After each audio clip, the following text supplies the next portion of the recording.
सभी स्टूडेंट्स का स्वागत है हमारे चैनल आरपीएससी इनसाइट में।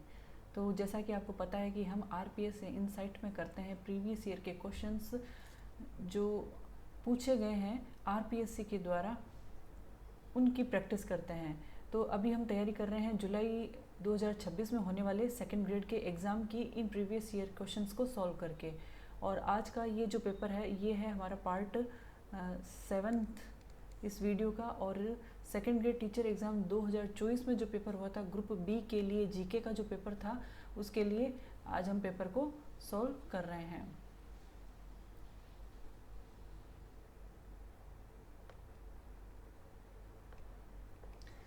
तो चलते हैं हम अपने पहले क्वेश्चन की तरफ और फटाफट देखते हैं कि कितने सवाल हमें आते हैं और कितने सवालों को हमें और पढ़ने की ज़रूरत है। तो ये है हमारा आज का पहला सवाल। और पहले सवाल में ये, निम्नलिखित में से कौन सी विशेषता बारडोली के मंदिर की नहीं है? बारडोली के मंदिर की कौन सी विशेषता नहीं है, इसके बारे में हमें देखना है। तो नारी का सुंदर अंकन है, स्तंभों पर उत्कीर्ण कला, सादगीपूर्ण छतें हैं या पंचायतन शैली है। तो कौन सा इसके अंदर गलत है? तो वो हमारा सही आंसर होगा। तो ऑप्शन 3 सादगीपूर्ण छतें जो है वो इस मंदिर की विशेषता नहीं है। तो पहला जो सवाल है इसका ऑप्शन जो 3 है वो हमारा सही आंसर हो जाता है। अब चलते हैं फटाफट क्वेश्चन नंबर 2 की तरफ। चित्रकला की किशनगढ़ शैली के विषय में कौन से कथन सही है? 3 कथन दिए गए हैं चित्रकला की किशनगढ़ शैली के लिए।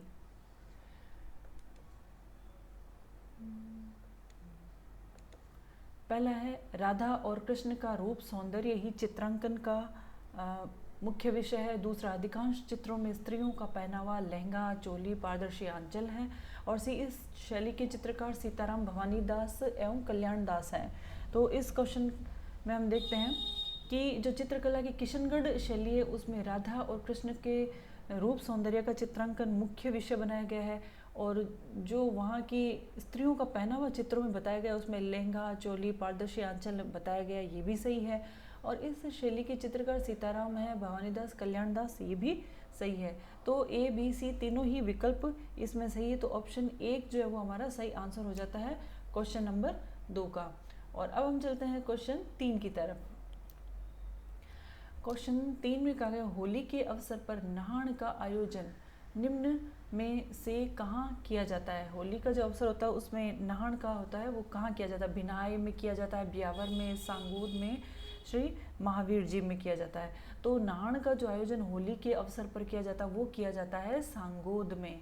कहाँ किया जाता है? सांगोद में होली के अवसर पर नहान का आयोजन किया जाता है। अब अगला क्वेश्चन है चौथा, रामानंद के संदर्भ में निम्नांकित कथनों पर विचार कीजिए एवं सही विकल्प चुनिए। संत पीपा के निवेदन पर रामानंद राजस्थान आए थे। दूसरा है, रामानंद का प्रभाव राजस्थान में व्यापक रूप से दिखाई नहीं देता है।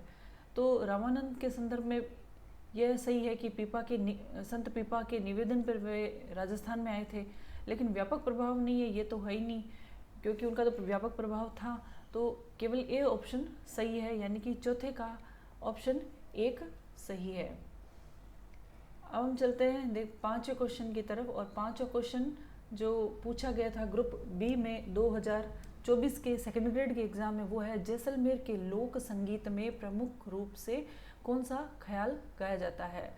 जो लोक संगीत है उसमें ख्याल गाए जाते हैं, तो यहाँ जैसलमेर के बारे में पूछा गया है। महेंद्रारी ख्याल हिला तोरा कलंगी कुचामणि। तो जैसलमेर में जो ख्याल गाया जाता है वो महेंद्रारी ख्याल जैसलमेर के लोक संगीत में महत्वपूर्ण ख्याल गाया जाता है। प्रश्न 6, निम्नलिखित में से कौन सा एक युग्म सुमेलित नहीं है? ग्रंथ दिए गए, उनके लेखक दिए गए हैं। तो यह है राजविलास, बुद्धविलास, भीमविलास, विजय विलास। तो राजविलास कवि मान ने लिखा था, ये सही है। बुद्ध विलास भक्त राम शाह ने लिखा था। और यह जो है विजय विलास, ये विशन सिंह बारट ने लिखा था। लेकिन जो गलत आंसर है वो भीम विलास कवि जदुनाथ के द्वारा लिखा हुआ नहीं है। तो हमारे इस क्वेश्चन का सही आंसर हो जाएगा ऑप्शन 3। तो भीमविलास किसने लिखा, ये आपको कमेंट में बताना है। अब क्वेश्चन 7वां है, राजस्थान के राज्यपाल को हमें पहचानना है जिनकी पदावधि में राष्ट्रपति शासन वापस लेने की उद्घोषणा 2 अवसरों पर जारी की गई थी। वेदपाल त्यागी, रघुकुल तिलक, चन्ना रेड्डी, धनिकलाल मंडल। तो कौन से राज्यपाल थे राजस्थान के, तो वे राज्यपाल थे रघुकुल तिलक। ऑप्शन 2 7वें सवाल का हमारा सही आंसर है। अब चलते हैं 8वें क्वेश्चन की तरफ, और 8वां क्वेश्चन है, राजस्थान के राज्यपाल, एक ही क्वेश्चन,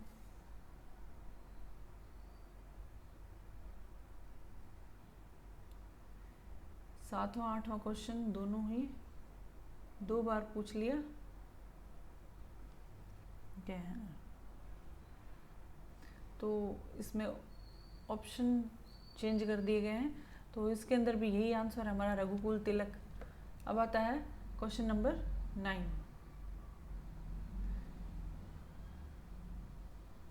दुकुल, अंसुक, वसन, चोल किस प्रकार के वस्त्र परिधान के प्रचलित नाम है।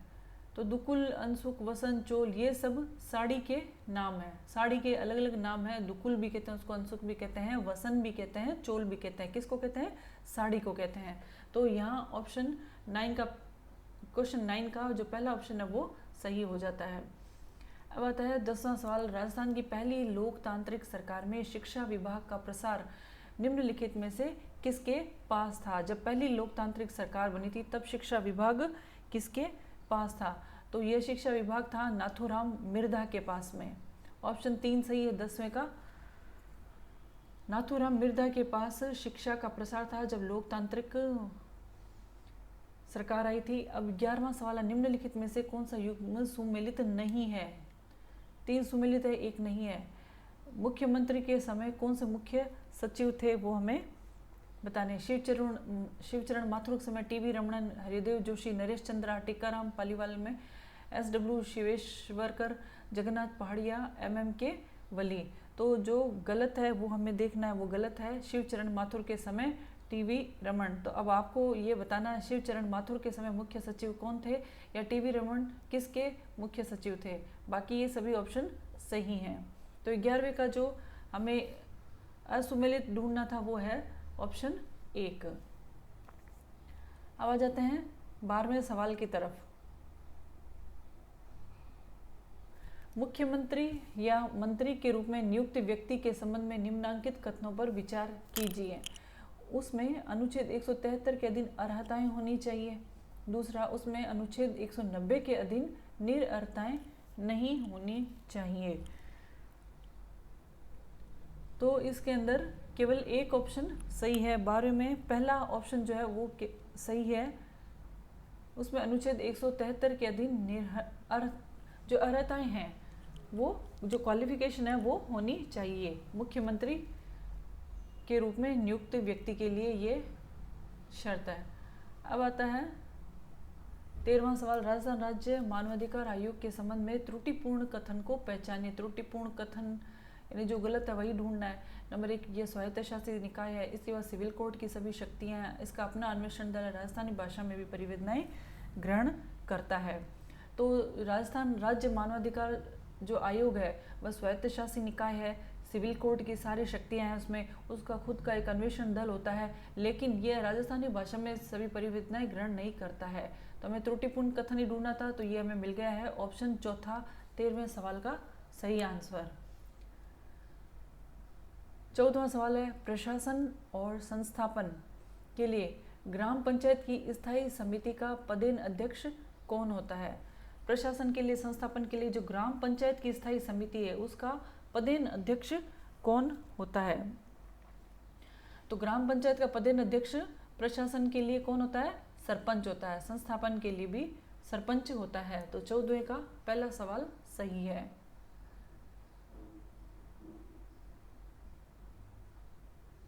अब है 15वां सवाल, राजस्थान लोक सेवा आयोग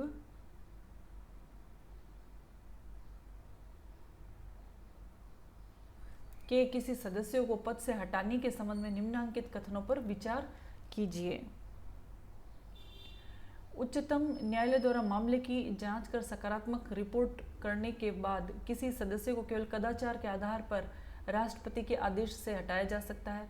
दूसरा है, राष्ट्रपति किसी सदस्य को आदेश के द्वारा सीधे हटा सकता है यदि राष्ट्रपति की राय में मानसिक या शारीरिक शैथिल्य के कारण वह अपने पद पर बने रहने के अयोग्य है।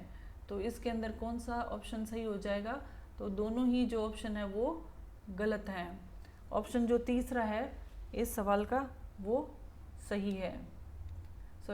जो दोनों ही ऑप्शन है वो सही है, यानी कि उच्चतम न्यायालय के द्वारा मामले की जांच पर अगर सकारात्मक रिपोर्ट आ गई है, जांच में दोषी पाया जाता है, तो कदाचार के आधार पर भी राष्ट्रपति के आदेश से उस सदस्य को हटाया जा सकता है। दूसरा है कि राष्ट्रपति किसी सदस्य को सीधे आदेश के भी द्वारा हटा सकता है अगर उसे ऐसा लगता है कि वह मानसिक रूप से, शारीरिक रूप से शिथिल है और अपने पद पर बने रहने के योग्य नहीं है। तो दोनों ही कथन सत्य हैं। तो ऑप्शन हमारा 3 यहाँ सही हो जाता है। आरपीसी के सदस्यों को हटाने के लिए दोनों ही कथन सही हैं। अब है 16वां, राजस्थान विधानसभा की कार्यविधि से संबंधित निम्नांकित कथनों पर विचार कीजिए। विधानसभा की कार्यविधि से संबंधित है ये। पहला, तारांकित प्रश्न के लिखित उत्तर दिए जाते हैं और इन पर पूरक प्रश्न किए जा सकते हैं। दूसरा, अतारांकित प्रश्न एवं अल्प सूचना प्रश्न के मौखिक उत्तर दिए जाते हैं और इन पर पूरक प्रश्न नहीं किए जा सकते हैं। तो ये दोनों ही सवाल गलत हैं। ये भी सही नहीं है, ये भी सही नहीं है। तो इसका ऑप्शन हो जाएगा चौथा, न तो एक सही है न तो दूसरा सही है। तो 16वें का चौथा ऑप्शन आरपीएससी में सही बताया गया है। अब आ जाता है क्वेश्चन 17, राजस्थान विधानसभा के सत्र को आमंत्रित करने से संबंधित निम्नलिखित कथनों पर विचार कीजिए। राजस्थान विधानसभा जो है उसमें सत्र को आमंत्रित करना है, तो इन कथनों को हमें देखना है। नंबर 1, जब सभा के किसी सत्र को आमंत्रित किया जाए तो अध्यक्ष प्रत्येक सदस्य को ऐसी तारीख, समय, स्थान की सूचना देगा जो राज्यपाल के द्वारा सभा की बैठक बुलाने के निमित्त नियत किए गए हों और वह राजपत्र में एक विज्ञप्ति भी प्रकाशित करवाएगा। दूसरा कथन है, लेकिन यदि कोई सत्र अल्प सूचना से ही बुलाया जाए तो अध्यक्ष सदस्यों को सभा की बैठक की तारीख, समय, स्थान की सूचना अन्य किसी रीति से देगा जो राज्यपाल निर्देशित करेगा। इस सवाल के अंदर भी ना तो ए ऑप्शन सही है ना ही बी सही है, यानी चौथा ऑप्शन जो है इसका सही है। दोनों ही कथन सही नहीं है। 18वां सवाल,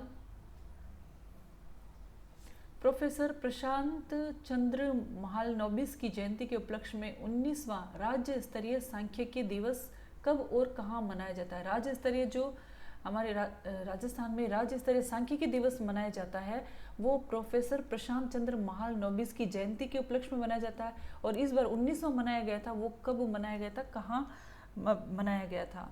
तो इसका सही आंसर है जयपुर में बनाया गया था और 29 जून 2025 को यह मनाया गया था राज्य स्तरीय सांख्यिकी दिवस। ऑप्शन तीसरा सही है।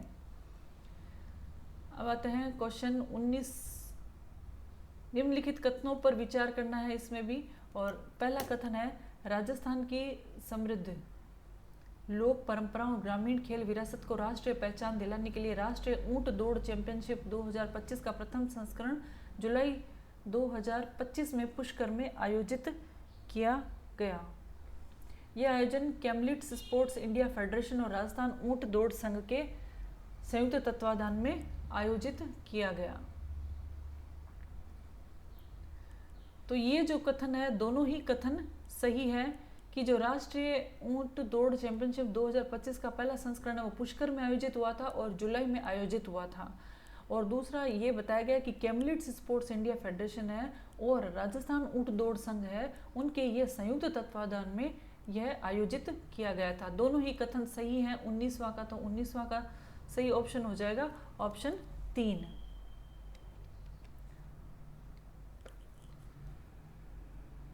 आज का अंतिम सवाल है आज के इस पार्ट का, राजस्थान में स्थापित देश के पहले राजकीय बालिका सैनिक स्कूल का नाम निम्नलिखित किसके नाम पर रखा गया है।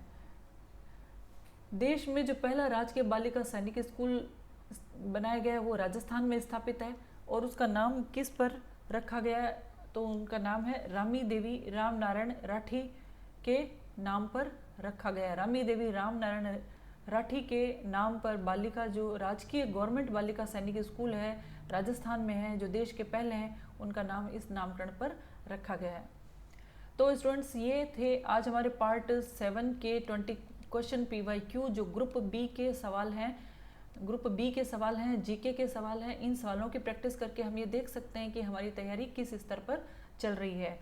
तो आप निश्चित रूप से सफलता प्राप्त करेंगे यदि आपने PYQ का एनालिसिस किया है सभी ऑप्शंस का। आप मेरे साथ प्रैक्टिस कर सकते हैं। आप देखिए मेरे चैनल को RPSC इनसाइट को। नेक्स्ट वीडियो आने तक कीप लर्निंग। Thank you.